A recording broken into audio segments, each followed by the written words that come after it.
আমাদের জাতিকে, আমাদের দেশকে ধর্মের ভিত্তিতে ভাগ করা যাবে না।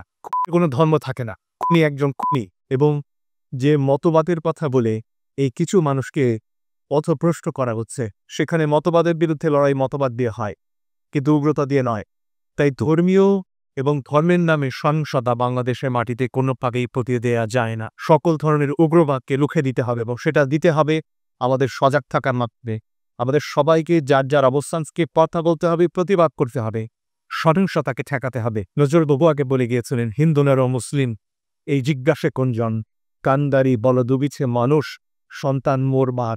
এদেশের এই মাটিতে জন্ম নেয়া আমরা হিন্দু, আমরা মুসলমান, আমরা খ্রিস্টান, আমরা বৌদ্ধ, আমরা সবাই মিলে বাংলাদেশের নাগরিক হিসেবে দেশটাকে গড়ার যখন উদ্যোগ নিয়েছি, তখন আমাদের মধ্যে নানান ভাগ তৈরি করার চেষ্টা চলছে। এই খেলা অনেক পুরনো, কিন্তু আমরা সবাই মিলে পারি এই খেলা রুখে দেওয়া প্রয়োজন আমাদের ভাই আলিফের সন্তানটির জন্য, যে সেদিনও এ পেছনের বাগানটিতে ঘুরে গেছে তার বাবার সাথে। সে কোনোদিন তার বাবার হাত ধরে ঘুরে বেড়াতে না, সত্য, কিন্তু তার জন্য একটা সুন্দর দেশ আমরা সবাই মিলে গড়ে তুলতে পারি।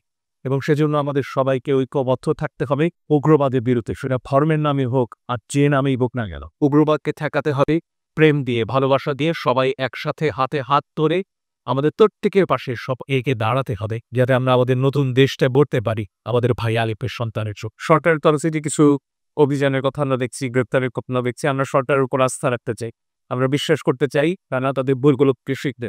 এখানে স্বরাষ্ট্র মন্ত্রণালয়ের অনেক কিছু করার ছিল, এরা এই কলেজগুলোতে যা করতেছে সেটিও ঠেকানো যেত। এখানে পুলিশ কোন ভূমিকায় ছিল, কেন এগুলো তারা ঠেকাতে পারছে না, সে প্রশ্নগুলোর উত্তর আমরা চাই। কিন্তু আমরা এখনো ধৈর্য ধরতে চাই, সরকারের উপর ভরসা রাখতে চাই, কারণ এই সরকার আমাদের সবার সরকার, আমাদের সবার আন্দোলনের ফসলে এই সরকার ক্ষমতায় বসেছে। তাদেরকে আসলে জবাবদিহি করতে হবে এবং তাদেরকে কাজ করে দেখাতে হবে, তারা এগুলো ঠেকাতে পাকা ভবিষ্যৎ।